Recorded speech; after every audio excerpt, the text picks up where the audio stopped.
Good morning सगळ्यांना। बघा, ही प्रश्नपत्रिका आहे 2018ची। आता तुम्ही जेवढ्या प्रश्नपत्रिका समजून घेणार आणि सोडवणार तेवढा तुम्हाला नक्कीच फायदा होतो। पण तुम्ही प्रश्नपत्रिका न सोडवता तुम्ही फक्त काही विद्यार्थी काय करतात, कुठलीही प्रश्नपत्रिका सोडवत नाही, फक्त अभ्यास करायचा आणि पेपराला जायचं। पण प्रश्नपत्रिका सोडवल्यामुळे काय होतं, तुमचा अभ्यास कितपर्यंत झालेला आहे तुम्हाला काय समजतं। आता पहिला प्रश्न काय आलेला आहे, विकास के बारे में निम्न में से कौन सा कथन सही है, म्हणजे विकासा संदर्भात कोणतं कथन योग्य आहे। आता पहिलं काय दिलेली आहे, विकास एक समान होत आहे, म्हणजे विकास कधीच एक समान होत नाही, कारण विकास काय होतो, कमी अधिक होतो, बरोबर आहे का नाही। प्रत्येकाचा विकास सारखाच होईल का, प्रत्येक विद्यार्थी गणितामध्येच हुशार राहील का, असं नाही, म्हणजे एक समान होत नाही। म्हणजे पहिला ऑप्शन कट झालं। विकास बिलकुल अप्रत्याशित आहे, म्हणजे विकासाला आज विकास करण्याआधी किंवा विकास ज्या वेळा होतो तर विकासाला पण काहीतरी नियम असतं किंवा काहीतरी धोरणं असतात, त्याच्यानुसार विकास। आता गणितीय विकास झाला तर त्याला गणितीय कल्पना आल्या पाहिजे, तरच तो गणितीय विकास झालेला, म्हणजे गणितामध्ये त्याला तार्किक विकास असं म्हटलं जातं। संगीतय बुद्धी, आता संगीतय बुद्धी असते, म्हणजे तुम्हाला जर चांगल्या प्रकारे गाण्यांची रचना असेल किंवा तुम्हाला चाल लय हे जर आले तरच तो विकास होईल ना, का काही पण म्हणायचं आणि तुम्हाला म्हणून काय असतं, विकास काय असतो, एक निरंतर प्रक्रिया असते। विकास में व्यक्ती भिन्नता होते, बघा हे सी अगदी योग्य आहे का, विकास में व्यक्ती भिन्नता होते। व्यक्ती भिन्नता म्हणजे काय, कोणाला गणिताची आवड असेल, कोणाला संगीताची आवड असेल, कोणाला खेळाची आवड असेल, म्हणजे जो विकास असतो विकासामध्ये काय असतात, भिन्नता असतात, प्रत्येकाच्या विकासामध्ये भिन्नता असतात। एखादं मूल बघा, आता एखादं 5 वर्षाचं मूल आहे आणि त्याच्याच बरोबर जर त्याच वेळा जन्माला आलेलं मूल आहे, त्याची उंची कमी पण असू शकते, जास्त पण असू शकते। एखाद्याचा भाषा विकास, आता बघा प्रत्येक, आता आपण डीएड केलं किंवा बीएड केलं, एखादा आपल्यापैकी भाषण खूप चांगलं देतो आणि एखादा काय त्याला बोलायला स्टेजवर बोलावं लागतं, नाही बाबा बोला ना सर, तो म्हणता नाहीच मला जमणार आहे, म्हणजे काय झालं, व्यक्ती भिन्नता असते।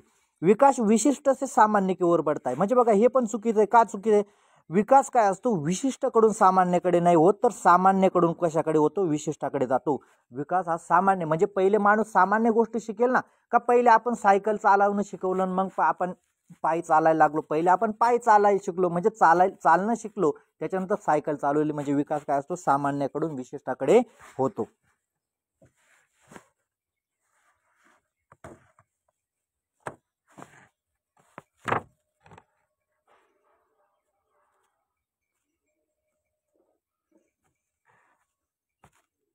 त्याच्यानंतर प्रश्न दुसरा आहे, काय प्रश्न दुसरा, आता प्रश्न दुसरा काय, स्कूल में मिड डे मील, आता बघा स्कूल में मिड डे मील व्यवस्था में छात्रों को बेहतर पोषण व स्वास्थ्य सुनिश्चित हो सकता है, म्हणजे मिड डे मील, म्हणजे 1996 मध्ये आपल्याकडे मिड डे मील चालू झाले। मिड डे मील म्हणजे काय, आपल्याला तांदूळ वगैरे मिळायचा बघा शाळेतून, तांदूळ वगैरे, म्हणजे जेणेकरून विद्यार्थ्यांचं जे पोषण आहे ते चांगलं होईल, म्हणजे यासाठी योजना चालू केली। तर त्याच्या तो उद्देश काय होता, का बेहतर पोषण, म्हणजे काय, विद्यार्थ्यांचं जे पोषण आहे, हा विद्यार्थी सुदृढ झाले पाहिजे। त्या तांदूळ वगैरे, म्हणजे जे अन्न, पूर्वी काय होतं, अन्न कमी मिळायचं म्हणून कुपोषणाचं प्रमाण वाढलं होतं, म्हणजे कथन काय योग्य आहे। दुसरं काय म्हटले, तर्क काय म्हटले, पर्यावरण कारक किसी व्यक्ति को आकार देने में कोई भूमिका नहीं निभाते क्योंकि विकास केवळ आनुवंशिक होता है। आता किती चुकीचं दिलेले, कारण इथे काय म्हटले का, विकास फक्त आनुवंशिक असतो। आता विकास आनुवंशिक कस काय असेल, आता उदाहरणार्थ एखादं मूल जन्माला आल्यानंतर भाषा कुठे शिकलं, आईच्या पोटातून भाषा शिकलं का, अजिबात नाही, तर त्याला काय पर्यावरणीय, म्हणजे वातावरण, म्हणजे आजूबाजूचा परिसर पण महत्त्वाचा असतो ना, म्हणजे व्यक्तीच्या विकासासाठी फक्त अनुवंशच महत्त्वाचा नसतो, तर व्यक्तीचा परिसर पण महत्त्वाचा असतो। म्हणजे काय, हे चुकीचं दिलेले, तर्क चुकीचं दिले। मग आता तुम्हाला इथे काय म्हटलेले बघा, आर गलत आहे, म्हणजे आर गलत आहे, आता आर गलत इथेच दिलेले बघा, म्हणजे याचं उत्तर काय आहे, ये सही आहे लेकिन आर गलत आहे, म्हणजे अशा प्रकारे तुम्हाला समजून घ्यावे लागतात।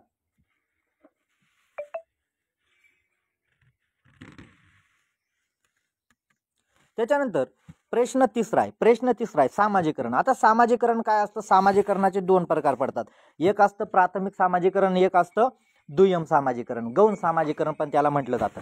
आता सामाजिकरण की द्वितीय संस्था के रूप में स्कूल का क्या प्रमुख उद्देश्य है, स्कूल म्हणजे आता द्वितीय सामाजिकरणामध्ये काय येतं, शाळा येते, त्याच्यानंतर शिक्षक, परिवार हा प्राथमिक सामाजिकरणामध्ये येतो।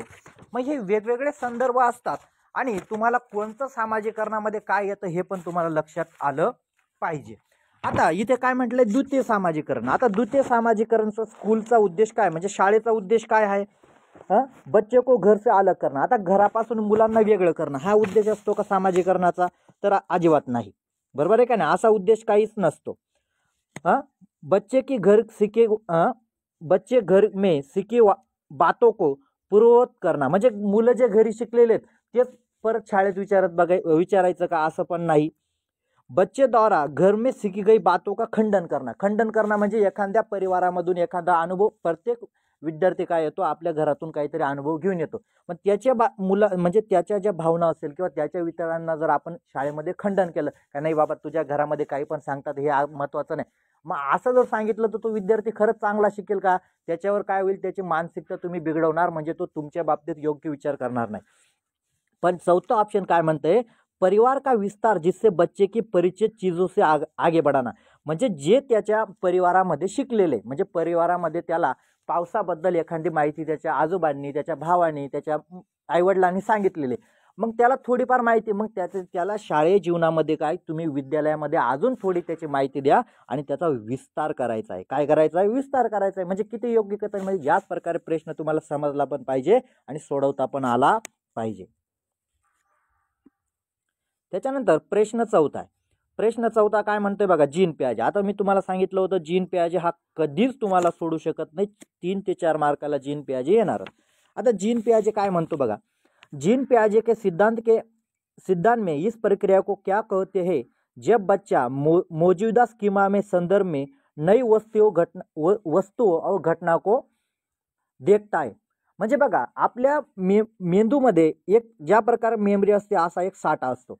आपण जेव्हा पण काहीतरी नवीन गोष्ट घेतली ती याच्यामध्ये ऍड होते, स्टोरेज होते. बरोबर आहे का नाही? एखादा शब्द आपण आता 2019 मध्ये आपण कोरोना हा शब्द ऐकला. काय ऐकला? कोरोना.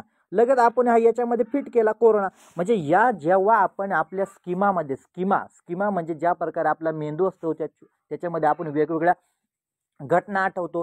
ज्या प्रकारे आपण सैराट पिक्चर बघितला किंवा कुठलाही पिक्चर बघितला, आपण आरची असेल, परचा असेल, हे नावं काय केले, स्टोरेज करून ठेवले. मग या आशाला काय म्हटलं जातं? समावेश असं म्हटलं जातं. म्हणजे आपण आपल्या मेंदूमध्ये या ज्या घटना साठवतो. बरोबर आहे का नाही? नई जानकारी, इथे काय म्हटले, नई वस्तू घटनाओं को देखता है, म्हणजे नवीन जानकारी जेव्हा आपण आपल्या मेंदूमध्ये साठवतो याला समावेश असं म्हटलं जातं. अच्छा, त्याच्यानंतर प्रश्न 5. आता बघा, हा पण जीन पियाजेवरच आलेला प्रश्न आहे. मी तुम्हाला सांगितलं होतं ना, जीन पियाजे हा तुम्हाला कधी सोडत नाही. 2 ते 3 मार्कासाठी किंवा 4 मार्कासाठी सुद्धा जीन पियाजे हा येतोच. आता जीन पियाजेचा हा सिद्धांत होता संज्ञानात्मक विकास का सिद्धांत. मग याच्यावर हा आलेला प्रश्न आहे.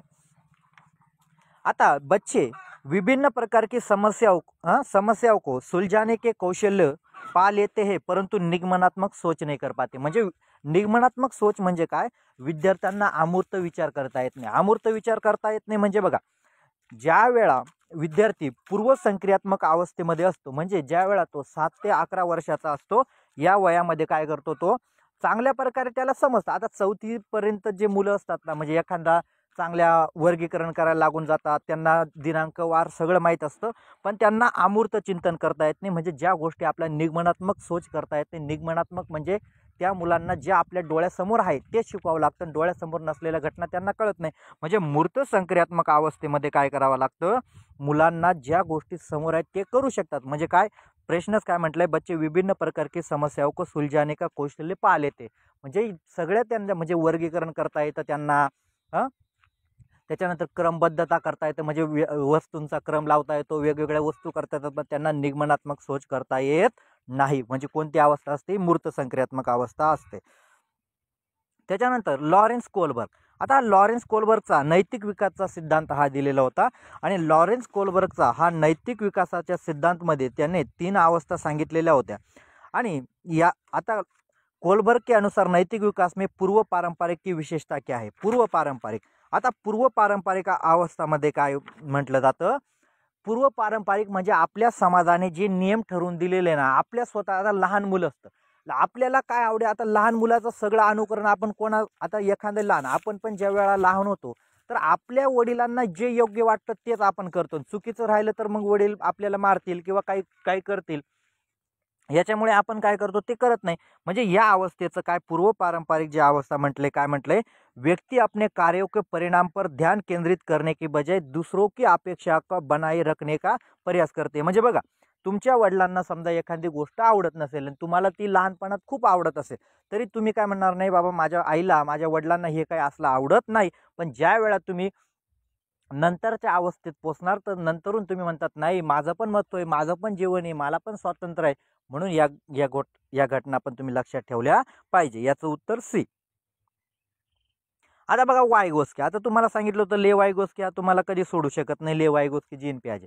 वाइगोस्की के सामाजिक सांस्कृतिक सिद्धांत में विश्वास रखने वाली एक शिक्षिका को, म्हणजे काय, आता ले वाइगोस्कीने काय सिद्धांत सांगितलं होतं, सामाजिक सांस्कृतिक सिद्धांत सांगितलं होतं. आणि या सामाजिक सांस्कृतिक सिद्धांतामध्ये त्याने काय सांगितलं होतं का, कुठलाही मुलगा म्हणजे कुठलाही व्यक्ती असेल तो कुठून शिकतो, समाजातून शिकतो.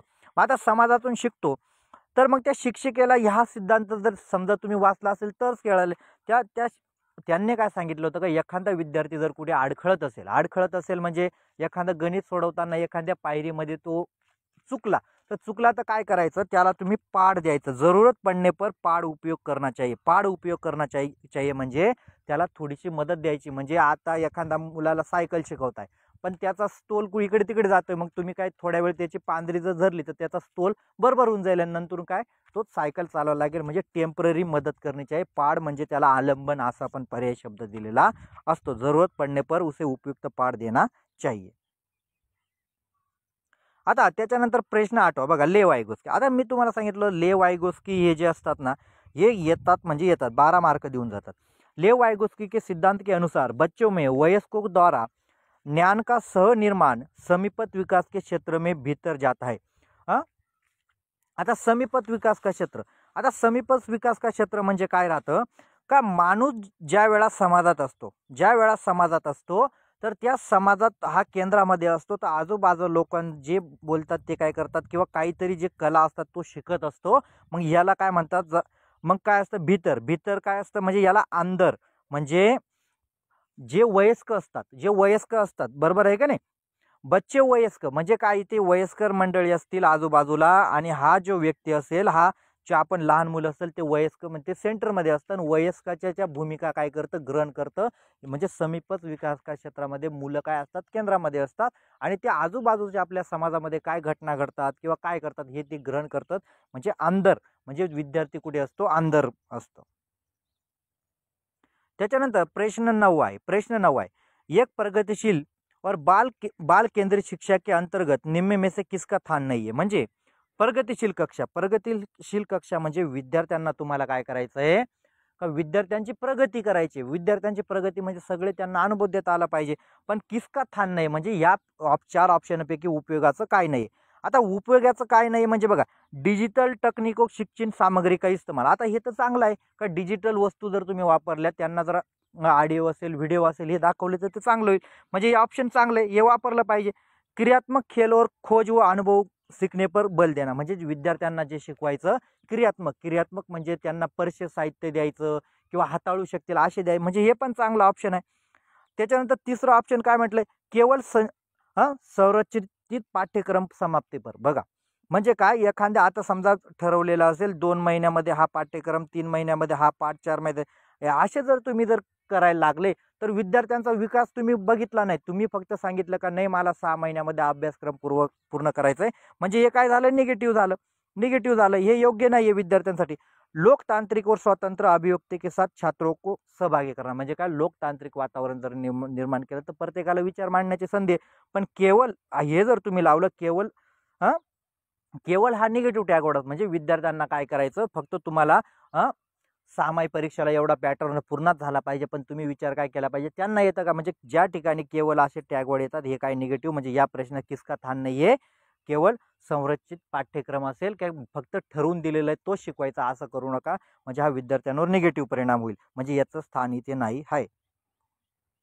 आता त्याच्यानंतर प्रश्न 10 काय म्हटलेले, मानकीकृत परीक्षणों के उपयोग से बुद्धिलब्धि आईक्यू की अवधारणा द्वारा बुद्धिमत्ता का पता लगाने के बारे में एक प्रमुख चिंता ये है की, म्हणजे बघा आता काय केलं जातं, एखाद्याचा IQ टेस्ट केला जातं. IQ टेस्ट म्हणजे तो व्यक्ती किती हुशार आहे हा टेस्ट केलं जातं आणि त्या संदर्भात काय विचारलेलं त्याची एक चिंता आहे. म्हणजे चिंता आहे म्हणजे काय, चुकीची बाब काय आहे. चुकीची बाब काय म्हणजे काय असतं का, एखादा विद्यार्थी काय असेल, एखाद्या समाजातून आलेला असेल. आता एखाद्या समाजातून आलेला असेल, त्या समाजाची बोलीभाषा, त्या समाजामध्ये त्याला उपलब्ध साहित्य याचा विचार इथे केला जात नाही.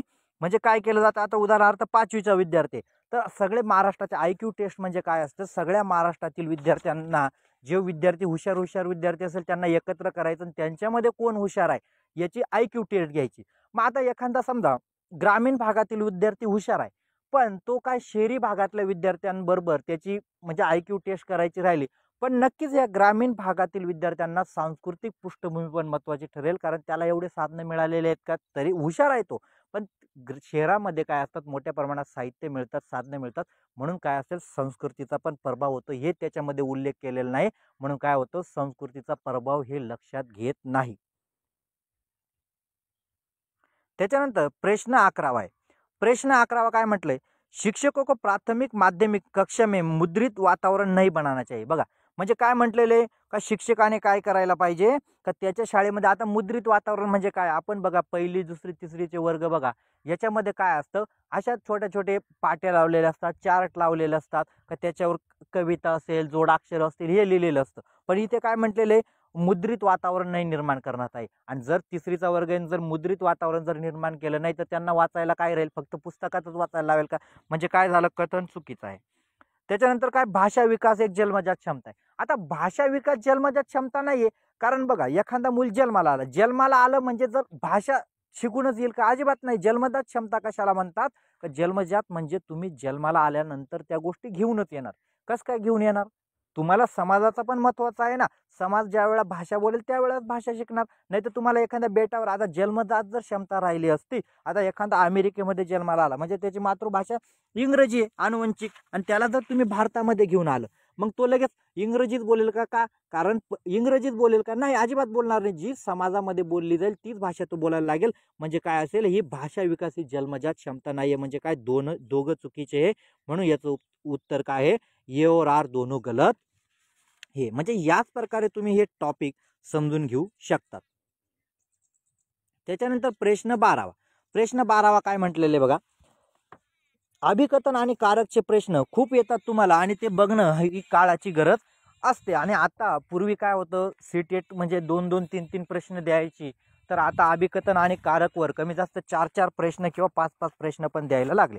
आता कथन काय दिले, लड़के व लड़कियां जेंडर उचित व्यवहार अपने जेंडर के वयस्कों का अवलोकन अनुसार सीखते. म्हणजे बघा, म्हणजे जेंडर लड़के व लड़की, म्हणजे आता बघा समाजात मुलीला सांगायची गरज पडत नाही का, मुलगी आहे म्हणून तू तसं वागलं पाहिजे किंवा मुलगा आहे म्हणून तसं तू वागलं पाहिजे, बरोबर आहे का नाही, अशी सांगायची गरज पडते का सहसा, तर अजिबात पडत नाही. कारण काय करतात ते अवलोकन, वयस्को का अवलोकन करते. म्हणजे आता समजा त्यांची आई असेल, त्यांची आई समजा किचनमध्ये काम करत असेल, मुलगी पण काय करते, किचनमध्ये काम करायला लागेल. जर लहान मुलगा असेल, त्याचे वडील शेतामध्ये किंवा काही बाहेरचं काम करत असेल, मुलं पण तेच काम करायला लागतात. म्हणजे ते अवलोकन करतात. अवलोकन करणे म्हणजे निरीक्षण करणे. म्हणजे हे कथन काय एकदम बरोबर आहे.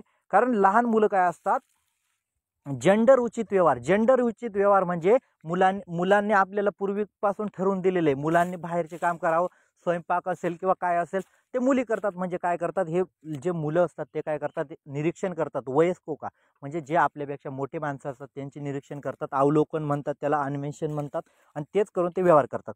जेंडर पूर्व जैविक संरचना, आता जेंडर जैविक नाही, जेंडर काय सामाजिक आहे. मुलगा मुलगी हा भेद कोणता आहे, हा समाजाने लावून दिलाय. जेंडर जैविक नाहीत, लिंग जैविक असतं. काय असतं, लिंग जैविक असतं. मुलगा किंवा मुलगी फिमेल किंवा मेल हे काय असतं, जैविक असतं. पण समाजाने जेंडर म्हणजे मुलीने हे काम केलं पाहिजे किंवा मुलाने हे काम केलं पाहिजे हे कोणी लावून दिलेले, समाजाने लावून दिलं. म्हणजे जेंडर काय असतं, जैविक नसतं. जेंडर काय असतं, सामाजिक असतं. म्हणजे काय, हे अयोग्य आहे. म्हणजे काय दिलेले, सी काय, ये सही आहे लेकिन आर गलत आहे. म्हणजे बघा, समजून ज्या वेळा घेणार तेव्हा तुम्ही प्रश्न सोडणार आणि सुटणार. समजून घेतल्याशिवाय काहीच जमत नाही. आता प्रश्न काय 13, छात्रों के विविध समूह के साथ बातचीत करते हुए एक शिक्षक को. म्हणजे छात्रों के समूह म्हणजे विद्यार्थ्यांचा गट असेल, तर बातचीत करते वेळी म्हणजे ज्या वेळा शिक्षक एखाद्या गटाशी बोलत असेल तर त्या संदर्भात आलेला हा प्रश्न आहे. आता जर तुम्ही एक शिक्षक म्हणून विद्यार्थ्यांची चर्चा आयोजित केली तर तुम्ही काय करणार? ऐसी चर्चाओं को हतोत्साहित करना चाहिए. म्हणजे काय म्हटलंय बघा, म्हणजे विद्यार्थ्यांनी अशा जर चर्चा करत असेल त्यांना हतोत्साहित करायचं, म्हणजे त्यांना सांगायचं चर्चा करू नका. म्हणजे शिक्षक योग्य करतोय का? अजिबात करत नाही. हा, लगातार अपनी रूढी और परंपरा पर चिंतन करना चाहिए. म्हणजे बघा, एखादा शिक्षक असेल आणि काही भागात कसं असतं, एखाद्या शिक्षकाला रूढी परंपरागत असेल का एखाद्या शिक्षकाला वाटत असेल का मुलगी काय असतात कमजोर असतात किंवा काही ठिकाणी आता काय म्हटलं जातं का मुली खूप हुशार असतात. हे पूर्वग्रहावर शिक्षकाने काय केलं पाहिजे? चिंतन केलं पाहिजे आणि विद्यार्थ्यांना पण सांगितलं पाहिजे का असं काही नसतं. मुली पण बलशाली असतात, मुली पण बुद्धिमान असतात, मुलं पण बुद्धिमान असतात. म्हणजे याच्यावर तुम्ही चर्चा केली पाहिजे एक शिक्षक म्हणून. एक समान पाठ्यक्रम का पालन करणे और मूल्यांकन करणे. आता जर तुम्ही जर एक समान पाठ्यक्रम लावला आणि तुमच्या वर्गात समजा एखादा अपंग विद्यार्थी आहे आणि त्याची पण तुम्ही लेखी परीक्षा, त्याला जर समोरच्याला हात नाही आणि लेखी परीक्षा कुठून घेणार? मग त्याला तुम्ही काय सांगितलं? बाबा तू तोंडी बोल. म्हणजे एक समान पाठ्यक्रम लावता येणार का? अजिबात नाही. शिक्षक की प्राथमिक विद्या के रूप में व्याख्यान पद्धती को अपनाना चाहिए. आता व्याख्यान पद्धती जर आता मुलं जर 3री 4थी 5वी आता CTET कोणासाठी असते? 1 ते 8 साठी. आणि 1 ते 8 साठी जर तुम्ही व्याख्यान द्यायला लागले, आता व्याख्यान कोणाला चालतं? D.Ed, B.Ed किंवा BA करताय असे मोठे विद्यार्थी असतात, यांना व्याख्यानद्वारे समजतं. पण जर तुम्ही यांना व्याख्यान द्यायला लागले, या विद्यार्थ्यांना काही समजेल का? अजिबात समजणार नाही. म्हणून काय असेल म्हणून एक शिक्षक म्हणून तुम्ही काय करणार का जे आपले पूर्वग्रह आहेत, तुम्हाला एखाद्या पूर्वग्रहामध्ये असेल का मुलीच हुशार असतात, मुलं काही कामाचे नाही, या पूर्वग्रह पण आपण विद्यार्थ्यांची चर्चा करून सांगितले पाहिजे का असं काही नसतं मुलांनो, मुलं पण हुशार असतात, फक्त अभ्यास चांगला केला किंवा लक्ष दिलं तो हुशार बनतो. म्हणजे या पूर्वग्रहावर पण तुम्ही काय केलं पाहिजे? निरीक्षण केलं पाहिजे. या संदर्भात चर्चा पण केल्या पाहिजे. प्रश्न 14वा, मूल्यांकन कैसा होना चाहिए. आता मूल्यांकन म्हणजे काय? विद्यार्थ्यांच्या ज्या वेळा परीक्षा घेतात, मूल्यांकन कसं होना चाहिए.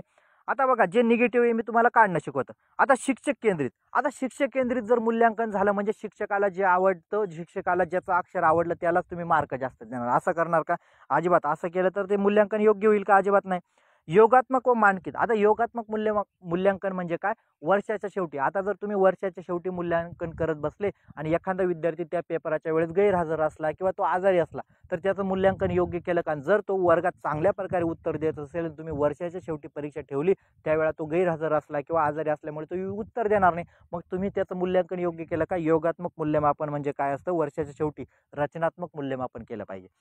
मानकीकृत व परीक्षा केंद्रित. मानकीकृत म्हणजे तेच ठरवून दिलेलं सगळ्यांनी लेखीच लिहा. पण एखादा दृष्टीबाधित विद्यार्थी आणि त्याला तर लिहिता येणार नाही, मग त्याला तुम्ही ब्रेल लिपी द्यायला पाहिजे किंवा त्याच्या ते मौखिक असेल, साईन लँग्वेज असेल, एखाद्याला बोलता येत नसेल. आता मूकबधीर विद्यार्थी असेल, त्याला बोलता येत नाही तर मग तुम्ही त्याला काहीतरी साईन लँग्वेज वगैरे याच्याने काहीतरी प्रश्न तुम्ही विचारले पाहिजे. म्हणजे आणि पहिलं ऑप्शन काय म्हटलं? सर्वांगीण आणि समग्र. म्हणजे मूल्यांकन कसं चालले, म्हणजे मूल्यमापन कसं झालं पाहिजे? सर्वांगीण मूल्यमापन झालं आणि समग्र म्हणजे विद्यार्थ्यांना ज्या गोष्टी येतात त्या सगळ्या गोष्टींचं मूल्यमापन त्याला बोलू द्या, त्याला त्याचं लिहिण्याचं मत बघा, त्याच्या चर्चा करतो का, तो सहभाग घेतो का. म्हणजे फक्त तुम्ही अक्षरावर, आता समजा एखाद्याचा अक्षर चांगला आहे, मग तुम्ही म्हणाल तोच हुशार आहे का? अजिबात नाही. तर त्याचे बाकीचे पण पक्ष बघा ना तुम्ही. बाकीचे आता एखाद्याला अक्षरमध्ये म्हणजे एखाद्याचं अक्षर आपण म्हणतो एवढं चांगलं नाही, मग तुम्ही म्हणायचं का हा विद्यार्थी प्रगती करू शकत नाही. त्याला खेळामध्ये आवड आहे का, संगीतामध्ये आवड आहे का, हे सर्वांगीण मूल्यमापन तुम्ही केलं पाहिजे. म्हणून 14चं उत्तर ऑप्शन ए. आता प्रश्न आहे 15. प्रश्न 15 काय म्हणतोय? निम्न में से कौन से अभिलक्षण एक समालोचनात्मक विद्यार्थी का नाही. समालोचनात्मक विद्यार्थी म्हणजे असे वर्गात विद्यार्थी असतात का शिक्षकाने समजा किंवा कोणीतरी त्यांना एखादी गोष्ट सांगितल्यानंतर ते लगेच विश्वास ठेवत नाही, ते त्याचा पडताळा करतात. समालोचनात्मक विद्यार्थी म्हणजे काय? ते काय करतात? एखादी गोष्ट सांगितली, आता एखाद्याला जर सांगितलं ना पाण्यापासून बर्फ बनतो, मग आता ते काय करतील? लगेच विश्वास ठेवत नाही. मग ते काय करतील? घरी येतील, फ्रीजमध्ये पाणी ठेवतील, बर्फ झाला मग मान्य करतील. मग या विद्यार्थ्यांचा गुण काय असतो? खुली मानसिकता व जिज्ञासू प्रवृत्ती. हे बरोबर असतात, कारण त्यांची मानसिकता खुली असते, ते प्रत्येक गोष्टी पडताळून पाहतात. हे पण बरोबर आहे. त्याच्यानंतर स्पष्टीकरण केले, प्रश्न पूछना. बरोबर आहे, कारण त्यांना जर काही अडचणी असेल तर ते प्रश्न विचारणार. श्रोतों के विश्वसनीय का आकलन म्हणजे खरंच ते योग्य आहे का अयोग्य आहे हे पण ते पडताळतात. पण बी ऑप्शन काय म्हणते, आंख बंद करके निर्देश का पालन करणं. म्हणजे शिक्षकाने जर सांगितलं 2+2 5 होतात असे म्हणतील का ते बरोबर आहे? अजिबात नाही. आंख बंद करके पालन करत नाही. म्हणजे काय, ते समालोचनात्मक विद्यार्थी असतात ते काय करतील, याचा पडताळा करतील. म्हणजे काय असतं, ही त्यांची विद्यार्थी म्हणजे असा विद्यार्थी समालोचनात्मक चिंतनवाला राहू शकत नाही का तो आंख बंद कर निर्देशों का पालन करनेवाला. त्याच्यानंतर प्रश्न 16 है, निम्न में से क्या समावेशी कक्षा में प्रत्येक बच्चे की विशिष्ट जरूरतों को अनुरूप लचीले अधिगम में सहायक है. म्हणजे समावेशी कक्षा म्हणजे काय असते, तुम्हाला मी सांगितलं लचीला अभ्यासक्रम म्हणजे विद्यार्थ्यांना काय करावं लागतं का त्यांच्या अनुसरूनच तुम्हाला अभ्यासक्रम करावा लागेल. आता एक समान जर योगात्मक आकलन केलं म्हणजे सगळ्यांची लेखी परीक्षा करत बसले ते पण योग्य नाही. भेद मानकीकृत म्हणजे सगळ्यांसाठी एकच सारखीच परीक्षा ठेवायची. मानकीकृत आकलन पण योग्य नाही. मानकीकृत म्हणजे आता सगळ्यांनी समजा सगळ्यांनी सचिन तेंडुलकर याच्यावर बोललं तर सगळ्यांनी सचिन तेंडुलकर याच्यावर बोला, पण काहींना सचिन तेंडुलकर माहीत पण नसेल. त्याच्यामध्ये काय आता याचं उत्तर काय असेल, शिकणे का सार्वभौमिक अभिकल्प म्हणजे विद्यार्थ्यांना काय स्वतःचे मतं मांडू द्या. प्रत्येकाला सचिन तेंडुलकर आवडेल असं नाही ना, कोणी एखाद्या नेत्याबद्दल पण बोलू शकेल. म्हणजे काय, शिकणे में सार्वभौमिक विकल्प म्हणजे अभिविकल्प म्हणजे विद्यार्थ्यांना त्याच्या बौद्धिक पातळीनुसार किंवा त्याच्या आवडीनुसार बोलण्याची संधी दिली पाहिजे. याची लचीला में सहाय्यक काय असेल, शिकणे में सार्वभौमिक अभिकल्प. आता त्याच्यानंतर प्रश्न 18 काय म्हटलेले, सुनीता. आता इथे नावांवर काही घेणं देणं नाही.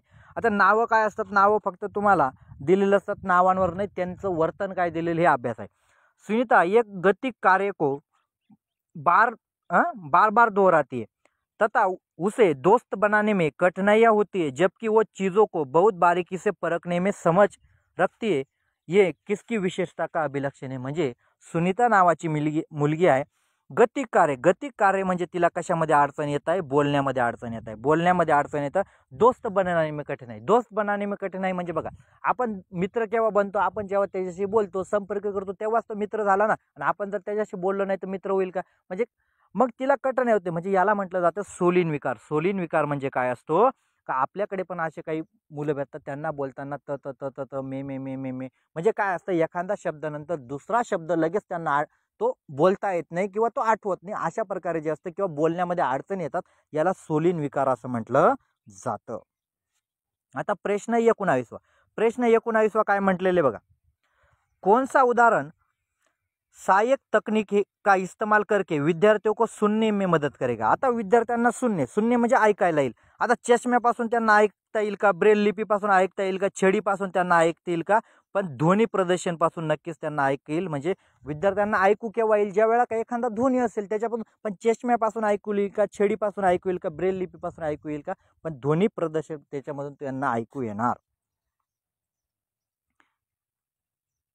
म्हणजे याच प्रकारचे हे प्रश्न होते. आणि हा प्रश्न तुम्ही प्रत्येक टॉपिक जर समजून घेतला तर प्रत्येक टॉपिकनुसारच असे प्रश्न आलेले असतात आणि हे खूप सोपे असतात.